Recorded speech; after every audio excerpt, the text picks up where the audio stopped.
And let me see, we have as participants. We only have you and me so far. It's not 11 yet, so. It's a couple of minutes before. Yeah. Okay. And I guess, do you have to physically let them in from the waiting room? It should be that they just come in. Let's see.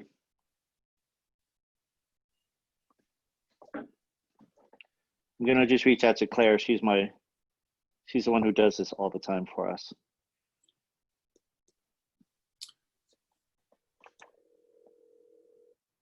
Oh, I see 19 participants. Yeah, I think if you go in there, you may have to let them in. Okay, I have 18 participants, but how do I let them in?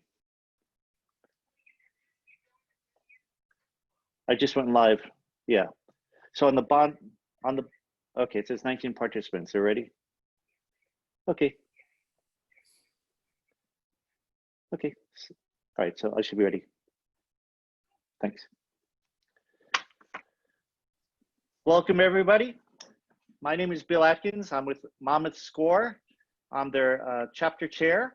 And in case you're not familiar, SCORE is it's a volunteer organization of business owners and business leaders who now volunteer their time and expertise to help businesses, primarily to help people to start a business or to grow a business. And we'd like to welcome you all to our weekly webinar series. And we have, what SCORE does is we offer always free training. We're all volunteers. We give our time and expertise so that people will benefit from that in whatever ways. So if you want or need a mentor for free and always free, SCORE is the place for you. And we're going to have today's webinar with a Q&A function rather than any raising your hand or rather than a chat function. We find it goes a lot easier. So if you have a question, please enter it in the Q&A feature, and that'll be on the bottom of your screen. If you don't see it, just mouse over. And we're not going to be really monitoring the chat. So if you do have a question that you want to put in the chat, just go ahead and move that over to the Q&A. And today, we're lucky to have Jeff Vasser, who is the New Jersey Department of Travel and Tourism Director. And being that we're coming into the summertime, living here around Monmouth County, what better time than to have the Director of Tourism for New Jersey be with us today. So Jeff is going to give a presentation, and again, leave your questions and answers in the Q&A. And at the end of Jeff's presentation, we'll leave time for those to be answered. And the webinar today is going to be an hour. We respect your time. We used to have it at 3 p.m. on Fridays, but again, being in the summer in the shore, we moved it up to 11 a.m. So by 12 o'clock, you can go ahead and enjoy the Memorial Day weekend. And with that, I'd like to turn it over to Jeff. Thank you, Bill, and good morning, everybody, and happy Memorial Day weekend. My idea, first and foremost, was to put everybody in the mood by having a nice LBI background with our famous, iconic New Jersey lighthouse available behind you. So hopefully we'll all be in the mood and we can talk about New Jersey tourism. First, I'd like to start the presentation by letting you know how 2019 went. About 2 weeks ago during National Tourism Week, we unveiled the 2019 numbers. So I'd like to present those to you as well as some county breakdowns. I know not everybody on this call is from either Monmouth or Ocean, so I included everybody's results and you'll be able to see that. And then after that, I'd like to pivot into what we're currently doing at the Division of Travel and Tourism to move forward and prepare for, when this is all over. So why don't we dive right into it? 2019, you can see from the graph on the lower right, was a record year for us. 116 million visitors came to New Jersey, which was almost a 5% growth from 2018. And if you look back to 6 years ago, we've had consistently strong numbers each year, and we have grown. And fortunately, over the past couple of years, it's been extremely strong growth. 343,000 roughly jobs are directly attributed from tourism, which is a 2.7% increase from 2018, which makes us the 6th largest employer in the state of New Jersey. Another important barometer to look at is spending. Our visitors spent $46.4 billion last year. And again, looking at the graph on the lower right, that is a almost 4% growth from the prior year. So it's been a very strong year for us in spending. If you look at the graph on the left, you'll see how that spending breaks down. And the one thing that really jumped out at me this year was the strong growth in food and beverage.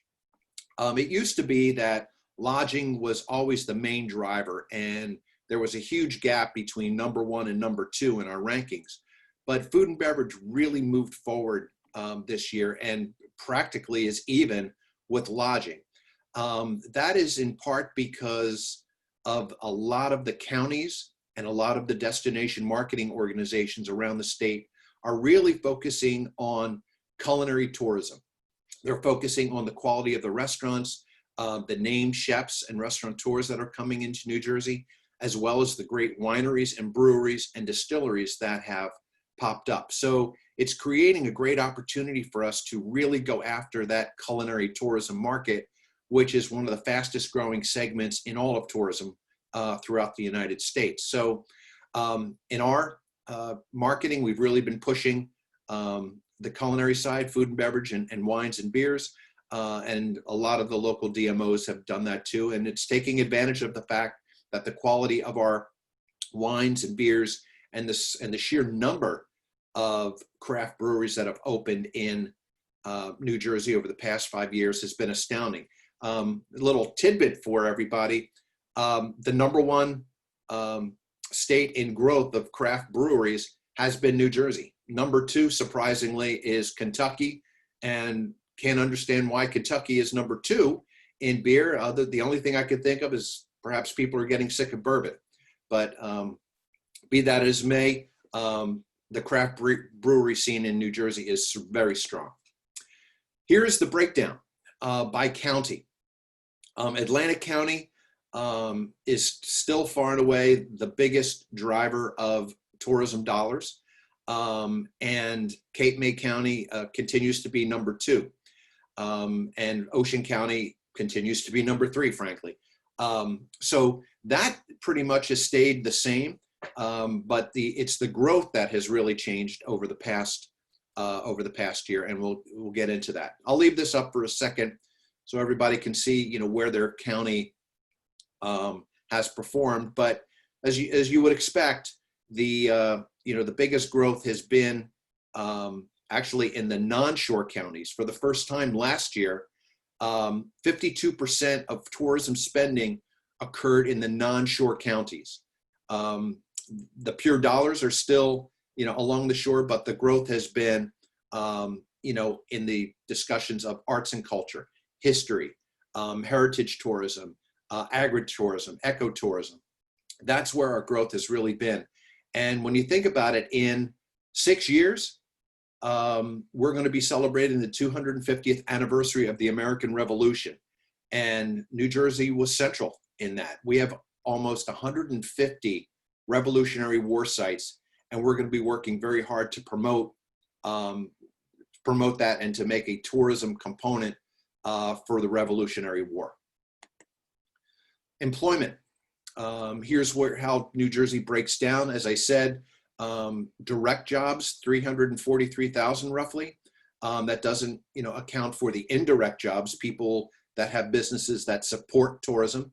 But if you look at the percentage, again, you can see Atlantic County, 32% of their jobs is directly with tourism, and even more so, 43% with Cape May County.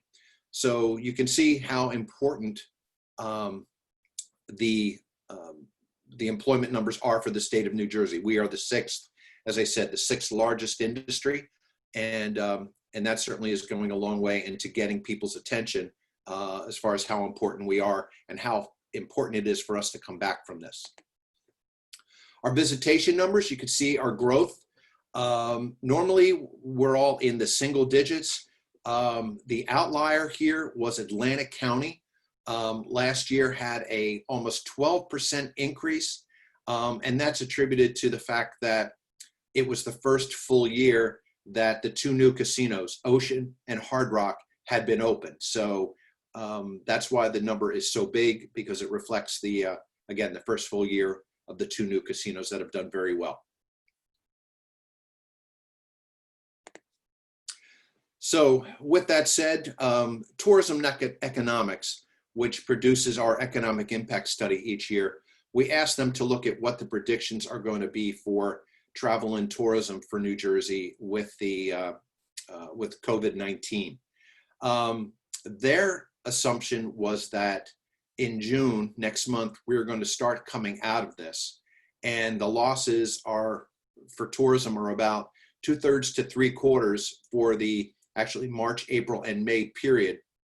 And you know, that's significant. But over the course of the whole year, if we do indeed start coming out of this in June, they forecast about a 25% drop for us overall in 2020.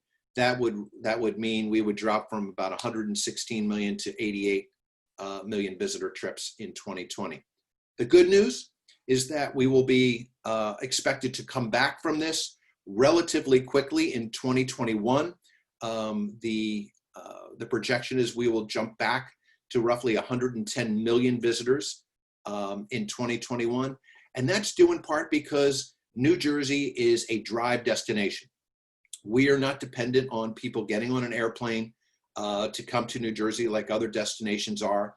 Most of our visitors are from New Jersey for the shore, as well as New York, Pennsylvania, Ohio, the Baltimore, Washington corridor, and increasingly in New England and West Virginia, Ohio. So the good news for us is we expect to be coming out of this quickly, but again, we're going to see roughly a 25% drop this coming year.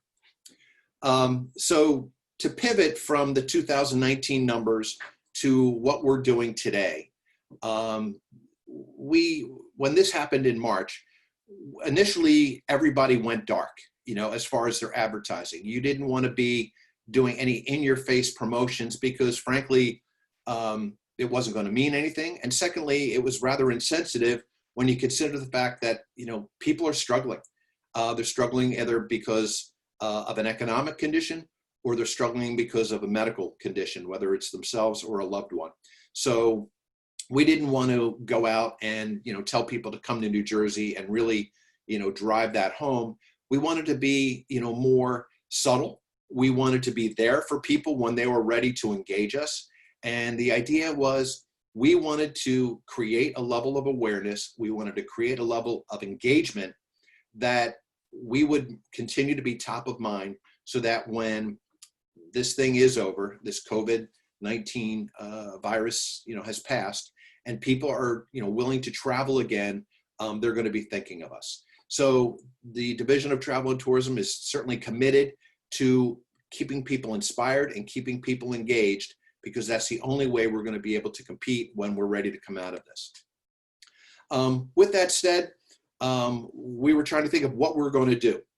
And we decided to come out with a couple of different phases. And the first one we called New Jersey in the House. It launched on April 23rd, so, you know, it's not that old. It's a landing page on our website, which is visitnj.org.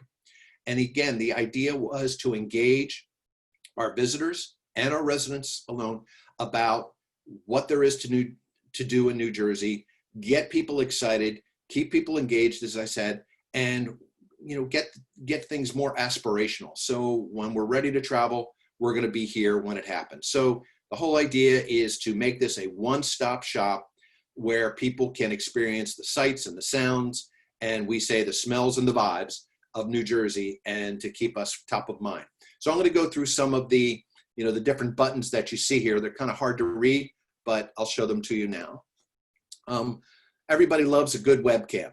So what we did on the first button is to, you know, take advantage of the 40 beach cams that are out there with the live streaming up and down the shore, and people can just get a sense of what's going on at their favorite beach and they'll be thinking about, what's going to happen when the weather breaks and it'll be warm, and they can come out and take advantage of the Jersey Shore. Virtual tours. We were able to upload some existing tours from museums, as well as from our state public libraries and the State Museum. What I have here is the Adventure Aquarium in Camden, as well as the Cape May Zoo. We also had the Liberty Science Center up in Jersey City, and we just uploaded 2 days ago Lucy the Elephant in Margate. So people can take a virtual tour of attractions. If you're sitting at home with your kids, you can take advantage of some of these attractions and museums and libraries and really get a sense and flavor of what's going on in New Jersey. And oftentimes these are things that people had never seen before, been through before, or frankly had considered. So it's a great way to introduce some new attractions to people when they might not have done it in the past. My favorite, Garden State Games. This was something we had a lot of fun doing. We have a New Jersey edition of bingo. So when you're really stuck at home and you're through your second or third bottle of wine, play some New Jersey bingo. We also have This or That, which is a play on the north-south divide on things like Philadelphia sports versus New York sports, Wawa versus Quick Check, or the ever-present Taylor ham versus pork roll debate. So, a fun little game to keep people engaged and have some fun. We also wanted to do something a little fun with downloadable backgrounds. Many of us have become Zoom experts over the past 6-7 weeks or so. And frankly, I'd never even heard of Zoom before March. So what we wanted to do was download some New Jersey backgrounds so people can take advantage of their favorite region of New Jersey. You see, I have LBI behind me, and the idea is we're going to upload more of these. So when you're on your when you're on your next Zoom conference, rather than have a picture of your bookcase behind you or a window, or in Bill's case, a forest, we can have your favorite New Jersey scene and show your love. So this has been very popular, and we're adding more photos every week. We also wanted to take advantage of the great music scene that's in New Jersey, whether it's current artists or historical artists such as, of course, Springsteen and Sinatra and Whitney Houston.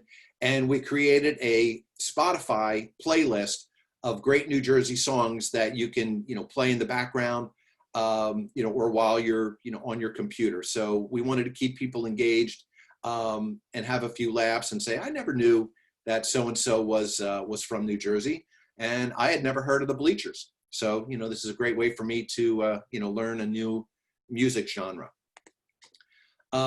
Similarly, we partnered with the New Jersey Motion Picture and Television Commission with a Now Playing page, which basically does something similar to the Spotify music playlist with a list of movies or TV shows that were made in New Jersey or featured a New Jersey-born actor or actress, or the storyline is from New Jersey. One of the newer things we're doing, and I'll come back to this a little bit more, is virtual cooking classes. This is part of New Jersey in the House, but at the same time, it straddles the Taste New Jersey promotion that we're doing. Weekly, we're going to be adding a new chef from around the state that will be featuring their favorite recipe. So some of the most prominent world-class chefs around New Jersey are going to be doing something online. And we started this series this week with our own Secretary of State. We refer to her as our foodie in chief, but she's a fantastic baker, and she kicked off our series with a blueberry shortcake recipe, which she has shared with us, and it is absolutely fantastic. So every week you can go online and see your favorite chef and be introduced to a new restaurant that you might not have known in a different part of the state.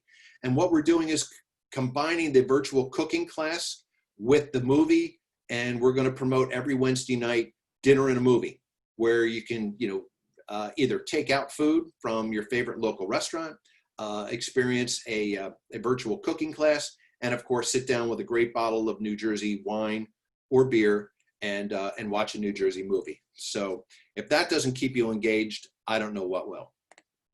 The campaign goal, again, for Taste New Jersey, is first and foremost support our local restaurants, support our wineries and our breweries, who, as we all know, are struggling. And right now, all they can do is takeout and curbside. And we want to support them, and we're going to be doing a campaign. And this started last week with TV, radio, and outdoor promotions that, again, will push people to support their local business, keep the wineries, breweries, and restaurants busy, so they'll still be there when this comes out. So I'd like to. I told Bill this is my first time being a presenter on Zoom. I'd like to show you the commercial, and I hope it works. Treat yourself. Taste New Jersey.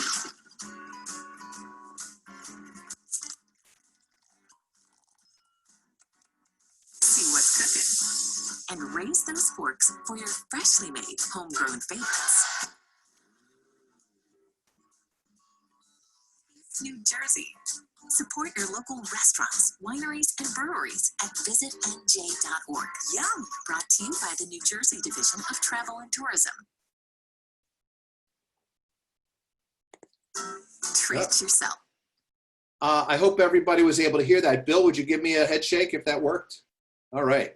That, as I said, that started last week, and we want to do all we can to support our tourism-facing businesses that are struggling so much right now, until we're able to come back from this.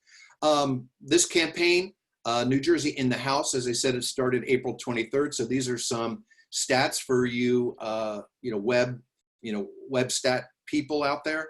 So in the 2-week period, we had a little over 8,200 visitors, and our time per visit and bounce rate was very strong. So we continue to track that. We're doing some significant digital advertising to push that, and we're going to keep those numbers coming. And I'm happy to report back when I have more information.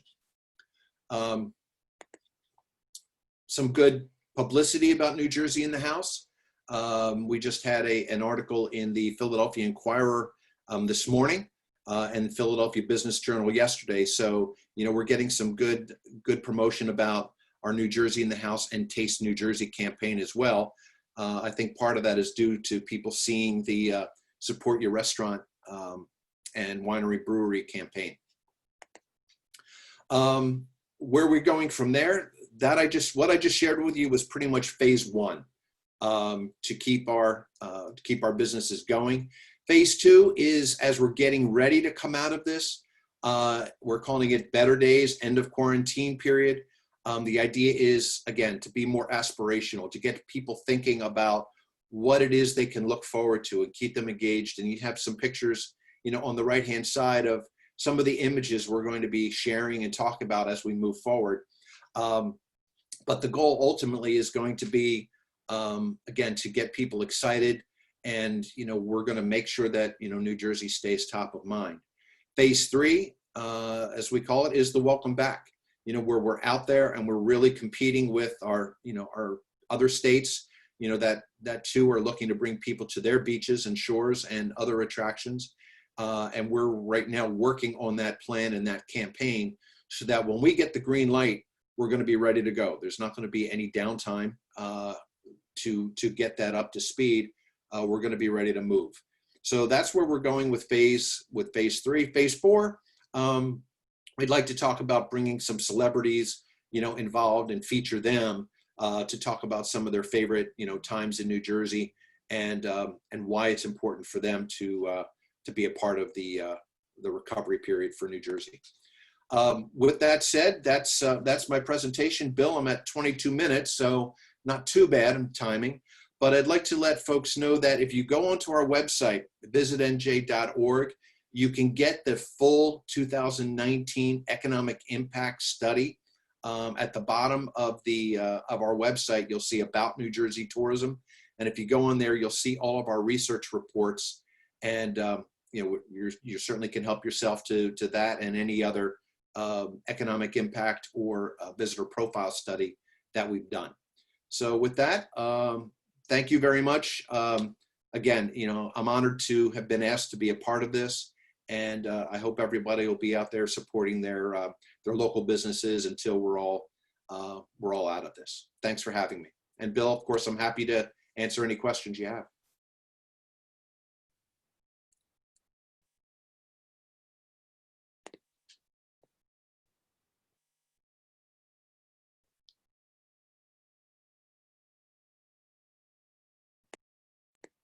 Bill, are you muted? Can you hear me now? Now I can hear you. Okay, I want to say thank you, Jeff, for taking the time and sharing your knowledge with us and some of the upcoming things. I would ask that everybody, if you have a question of anything that you've heard during Jeff's presentation, or just even if you have a question, please go down to the Q&A, enter that in, and we'll try to get all the questions today. Right off the bat, we have Tony Payer, who's one of our SCORE mentors, was just commenting that nice background. We all love LBI. It's nice to see that there. Suzanne was asking, can we get a copy of the slides after? And the answer is yes. We're going to be sending this afterwards. You're going to be getting a survey, and you're also going to get a link to our YouTube, and that'll have this entire presentation on there for you, because I know there's a lot of great information that you may have missed as we went through the slides. So yes, you'll be getting that as a follow-up. Hussein had asked, what percentage of the 116 million visitors are from out of state? You'll be able to see the full breakdown in our report, but roughly about 20% are in state. The balance is out of state.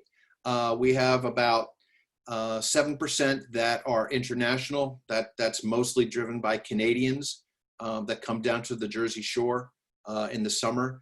And we're right now working on a much more robust international campaign to reach out to right now UK, Ireland, Germany are our biggest potential targets. We're also, in addition to the drive market, New York, New Jersey, Pennsylvania has always been our top markets, but we're going beyond right now and focusing in on Ohio and West Virginia, as I might have mentioned. The Washington, Baltimore corridor is very strong for us right now, and we're starting to go into New England a bit. So the idea for international, getting back to that, is to take advantage of the fact that Newark International Airport, or Liberty, has about 15 million international arrivals, and historically we've never talked to them. They come into Newark and they go to New York City, or they'll go down to Philadelphia and DC, and they really don't spend much time here. So if we just capture a fraction of the international visitor, that will be a significant economic impact. I was reading a recent article that was saying that a lot of people from New York City are now considering moving down to the New Jersey and Jersey Shore because of the ability to be a lot more open. So there's a new market opening up in our real estate, but that may be a new market for our tourism too, because people in New York City who have the restrictions of being close together may be thinking differently of going to New Jersey, which of course has all the vast lands that we do. So we have Arthur, who had said, since this is a very auto-driven travel destination, that being said, why don't we have billboards along the New Jersey Turnpike like Pennsylvania, Maryland, and other states do? Well, frankly, our opinion is a lot of the digital channels are more effective than billboards. But having said that, we do have some billboards in Pennsylvania and New York State, much like they're going after our visitor in New Jersey. We're going after them in their states. But we put most of our money into digital channels. We just don't find that that outdoor is as effective. If we had a lot more money, we would certainly expand that, and you will see the outdoor version of the support your local restaurants, you will see that on outdoor because we were able to get that as add-ons to some of our radio and TV buys. But in general, we put most of our money towards digital. Mhm. So Mary was saying, just in general, Jeff, this sounds very hopeful. And, obviously getting our businesses up and going again is something, really that we have to communicate so that people know when are the restaurants opening, when are hotels opening, when are the other tourism parts, because a lot of times now people don't really have that information. Is there a way that we could better get that information out to people so that they know when these restaurants and hotels are open?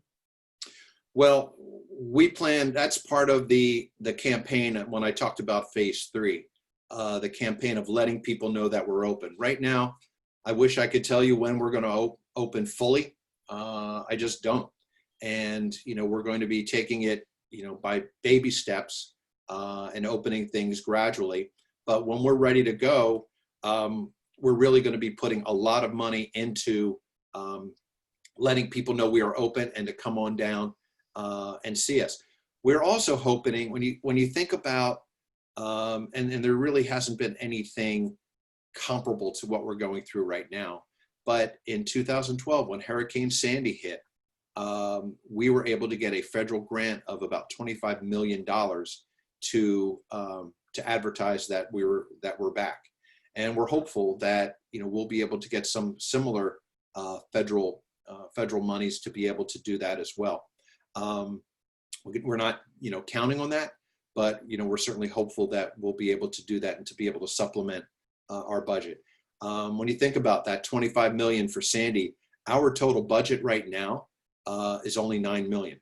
So, that's not a lot of money relative to what other states can do. So we have to be, more careful with how we spend our money. And we do a lot in the way of PR. And hopefully with an infusion from federal dollars, we'll be able to expand and go into different things such as outdoor that the previous person had asked about. We'll be able to do more. Okay. And somebody was asking, Jeff, how long have you been the head of this department? And if you could just briefly describe a little bit of your background before you took this position. Oh, sure. I've been in this position a little over 2 years. Before that, I led the Atlantic City Convention and Visitors Bureau for about 12 years. I am an Atlantic City native. I grew up in Margate on the beach. And after college, I went to New York City in the hotel, restaurant, and convention center industry for about 20 years before coming back. So I started as a New Jersey kid, and now I'm back after 20 years in New York. But yes, I've been in this role about a little over 2 years, and before that, 12 years in Atlantic City. Okay. And Hussein was asking, many of the large Cape May hotels are canceling their 2020 reservations. Is this an individual decision, or is it a state recommendation?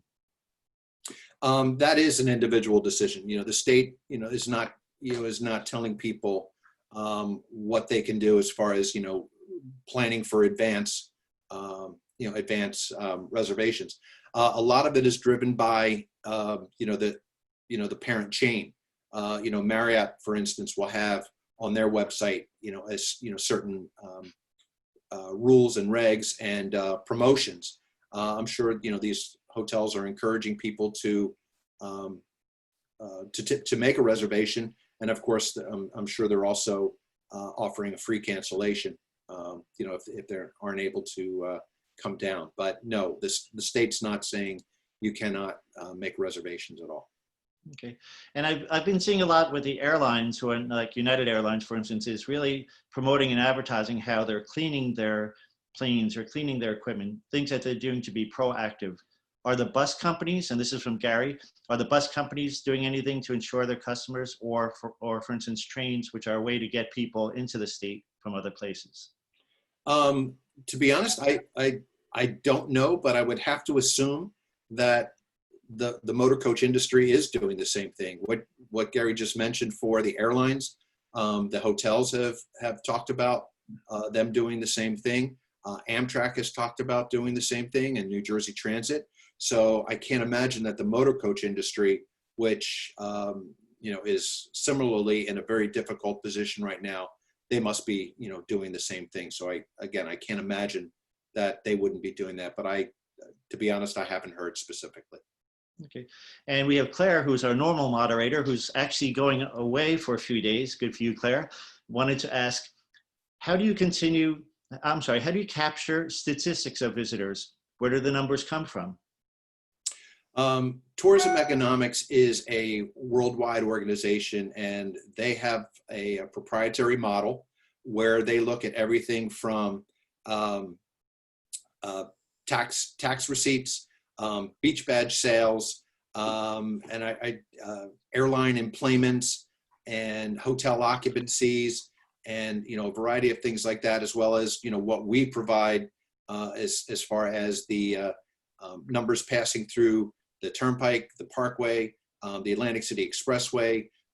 They have a variety of different models and tools that they use, and of course they're not really willing to share a lot of the details of how they do that. But they are, again, Tourism Economics. They're one of the leading providers of this, and they've been doing a great job for us for a long time. Because you don't really want to change, because their methodology is different than somebody else's, and then you're basically not looking at apples to apples if you do a different group. So we've been with them for several years. What we feel anecdotally is happening, they're able to back up with real stats. So we're very comfortable with what they're providing is right on. Okay. And Peter was asking, how are you planning to deal with the social distancing issues? Well, we're following the governor's lead. The governor has been very specific on how the businesses that are opening, especially this weekend, and we're following his lead on social distancing on the beaches. Additionally, many of the industries, whether it's the restaurant industry, the campground industry, they're all presenting to the governor's task force on recovery on what their plan is. The casino industry, I believe they're having a big meeting today with the governor's team and the Senate president. Every industry is presenting their plan for how this is going to happen and how they're going to do their social distancing. The CDC is also putting out guidelines on how each individual industry will handle it. So the governor will approve, and they'll handle it. But each industry is going to be different, because what is appropriate for the restaurant industry is completely different from the campground industry. And that's one thing I'd heard on another call, was people are concerned, like maybe you talk about the hair industry, hair salon industry.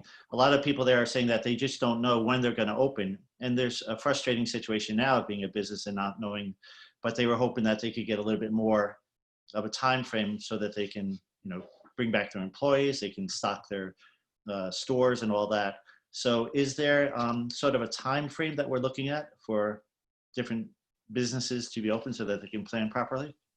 I can't say that there is a time frame. I know each industry is making their presentation, to the task force, and I think the governor will be looking at how safely people are following the rules this weekend. And I think if we find that everything is going smoothly, if the curve continues to flatten, if we're seeing less of a growth in the number of infections, we'll be able to experiment and step out a little further with new industries that that are able to come out of it. But I wish I could say a definite timeline. I can't, but I just hope that everybody is just being safe and being smart, so that we don't have to go back. Mm-hmm. So with tourism being so part and vital to our local businesses here, is New Jersey increasing their marketing budgets to get people to come back? And then therefore the revenue that comes in and the sales tax collected could, in essence, perhaps pay for the additional spending? Well, we are, certainly, the state is, we're funded by the state hotel tax. You can imagine that hotels not being open right now, they're not collecting the tax. Therefore, that is our primary source of funding. So we're hopeful that, we're going to have our budget next year, the next fiscal year, which starts in July, to be able to have our full complement of dollars, but we just don't know. And that's why I mentioned that it'll be very helpful when the federal government is talking about, supplementing whatever we can do. We will get that money and we will put to tourism marketing, because the governor recognizes that tourism is an extremely important industry for economic impact and for bringing people back and to driving a lot of other businesses and their success. So, the governor's behind us. We just don't know what our funding is going to be. And we're certainly putting everything that we have towards this recovery. And again, we're hopeful that there'll be some federal dollars to back it up. And another comment from Arthur Schlossbeck, whose sister is Marilyn Schlossbeck, and she's really well known here in the Asbury area with her restaurants. She said, he's saying, you should have a Monmouth County's star chef, like my sister Marilyn Schlossbeck from Magnolia Lounge, on the boardwalk in Asbury Park. So maybe utilizing some of the local business owners and restaurant owners in the commercials to make it a little bit more personable and that people can relate to. And you may have those business owners who are more than willing to do whatever they can to help the state with their advertising and get the word out. Well, we have been, speaking with our destination marketing organizations, and getting suggestions from them, because we want to have, at least one that that represents each area in the state. And if you don't know your destination marketing person, it's Dana Lancelotti in Ocean County. Amanda Stone is in Monmouth County, and talk to them and make sure they're aware of your restaurants and some of your businesses, and we'll certainly work with them to promote you. Okay. And Michelle had asked, much has been said about supporting hospitality industry, understandably so, but are there targeted initiatives for small mom and pop Main Street retail venues also? Each, the Business Action Center, which is also a part of the Department of State, as I am, they're very active in supporting the businesses.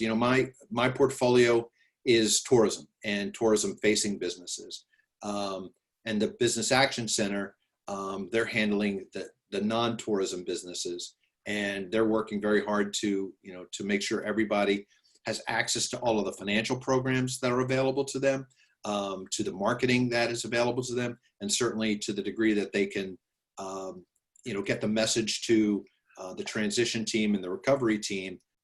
They're getting that message out to them as well. Okay. Let me see. Are there any other questions on here? Let me check quick. Yeah, I think Jeff, one of the big questions that is so important is getting the information out in a consistent way so that people aren't guessing at things and just making up things that may or may not be true. So what is the best way for businesses to get the information that they can share? And what are some of the ways that maybe businesses could with one another share, whether it's a restaurant industry or the hotel industry, that could all sort of pool their resources together to get the message out? Do you have any other tips?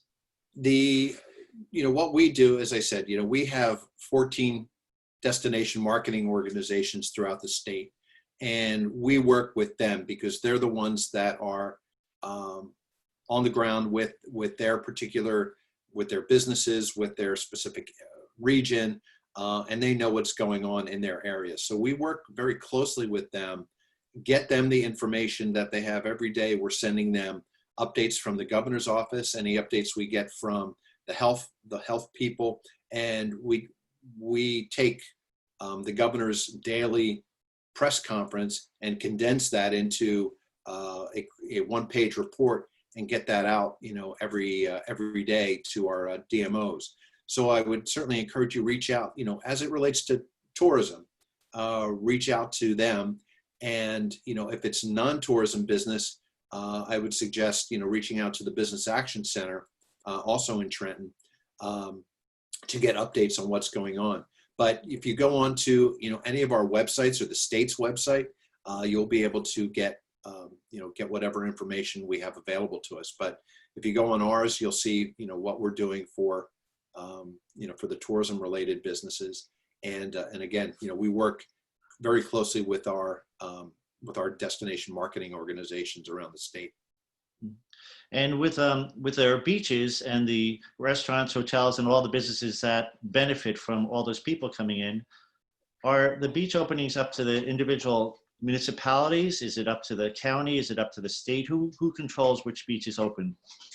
Well, the governor has given the green light for all beaches to open this weekend, and with some restrictions of make sure there's social distancing and things like that. But it's up to the individual municipality to make any additional rules and regs that they may have. For instance, down where I live, one community has their boardwalk open. Another community right next door, their boardwalk is closed. So it's a variety of different rules that the individual municipality can to lay on to what they're doing. But overall, as far as the state's concerned, we're not getting into the that level of detail, because every community is different, and every community can add on restrictions if they choose to. Okay. And Suzanne is asking, are there restrictions on the rentals at shore towns? I had heard that there was restrictions in place until June 1st. Is it open now? No, I believe those restrictions are still in place until June 1st for short-term rentals. Yeah. And will that be the same for short-term rentals as traditional, hotel Yes. properties? Yes. And we don't know when casinos are going to be open. We don't know when you're going to be able, even though the beach is open, you still cannot have a festival. You can't have a concert. You can't have fireworks. When those restrictions will be lifted, I think, again, as I mentioned at the front end of, our talk today, we're taking baby steps. And if, we can get together on the beach and, and still, keep everybody safe, I think, it'll be fair to say that, some of those restrictions will be gradually lifted. And are we using any of the data of the other states that have already sort of opened ahead of us to see what the results are, what the curve is, and how they're doing? Oh, absolutely. Everybody's, going to is looking at those states that have opened restaurants for limited in restaurant dining. We'll look to see what they're doing. I mean, everybody's going to be taking, not just New Jersey, but everybody's be looking at everybody's best practices. But at the same time, you got to remember that every state and within every state, every part of their state is different. The infection rate is different. The recovery rate is different. The density of population is different. So, what's happening in a very remote part of the state, you can't necessarily translate, into a heavily densely populated city. Do you see, for instance, like up in New York, we hear that there's different regions, and based on the outbreaks, like for instance, New York City is still closed, but say the ones up in, northern New York are opening. Do you see New Jersey taking that same role of opening different regions, the lesser populated compared to the higher populated? I don't know for sure, but I do know that the governors of New York, Delaware, and Connecticut, and of course New Jersey, they were all, very in sync with what they're doing as far as opening the beaches. And I know, Governor Wolf has joined in Pennsylvania. Everything they're doing is a regional approach, because we're too close together that, if one thing is illegal in one state, you can just, drive across the border to do it in another, which doesn't make sense. So I know they're working very closely, as a region, but I can't say, what what our governor is going to adopt and what he's not. But, Governor Murphy he's taking a very measured approach, and, and he's certainly putting everybody's health and safety first. So that looks like our questions actually for today, Jeff. I wanted to personally thank you because I think this time of you speaking to us, especially those of us who live here by the shore, the summer's opening, people have been sort of isolated for a while, wanting to get out and trying to figure out how they can get out, how they can start supporting the local businesses, getting people work, or something that's important to everybody. So I really appreciate that you came out today to share some of that information. Sorry, that was my alarm saying that we're getting close to the clock. And so I want to thank Jeff. And again, we're going to be sharing this presentation. You're going to get a survey afterwards. We also have, this has been shared live on our Monmouth Score Facebook page, as well as a YouTube, so that if you don't get to see it now or you want to share it with someone else, you certainly can. And I want to thank everybody for joining us today. We did move it up earlier, so we have Memorial Day weekend, and we're hoping that everybody can get out some sun and start enjoying the outdoors. We have weekly webinars. We have a weekly webinar series on Fridays, every Friday. And now that we're at 11 a.m. instead of 3 p.m., we hope that you can join us. We have a few of them coming up are how to have tech tools to organize your business. For those thinking either of exiting your business or planning, I know for myself, when I sold my business, it was very helpful that before I sold it, I actually planned it. And as a result, I was able to systematize things and get a better price. So we have one of the upcoming webinars on that, how to network and how to virtually networking now that we're in a Zoom world that we're living in now. So there's a lot of great information. For those of you who want the latest information on what's going on with SBA financing, the PPP, EIDL, all those kind of things, it's changing all the time. And because of that, we have our own Chris Carlson is doing a webinar every Wednesday at 4 p.m. And he knows the stuff inside and out, and he's very conversational. So we'd ask that you join on that one so you get the latest and greatest information. As we transition to 11 o'clock, we're hoping that that works. We also want feedback for whatever that you think that we can do. With these webinars, it's all about you. So SCORE, again, is a bunch of volunteers. In our chapter, we have about 35 or 40 certified mentors who are here to help you in starting or growing your business, or just if you have some questions. When you want to, you could just go over to monmouthscore.org and you could request a mentor. And if that mentor isn't the right one for you, we have other people. So you may need somebody with finance background, accounting background, who run small businesses, who have been leaders in large businesses, and it's always free. We're funded by the SBA, which means you don't ever have to pay anything for it. And us as volunteers, you always get free for life mentoring. So I want to thank you. And I want to invite you back to our weekly webinar series next Friday. Enjoy the great weather out there. As soon as you can, start frequenting our local businesses. You know, they need it more than anyone else. They've been shuttered too. So you want to get out and they want to see you. So let's make that happen. And again, I thank you very much and have a healthy and safe weekend. Thank you, everybody. Thank you.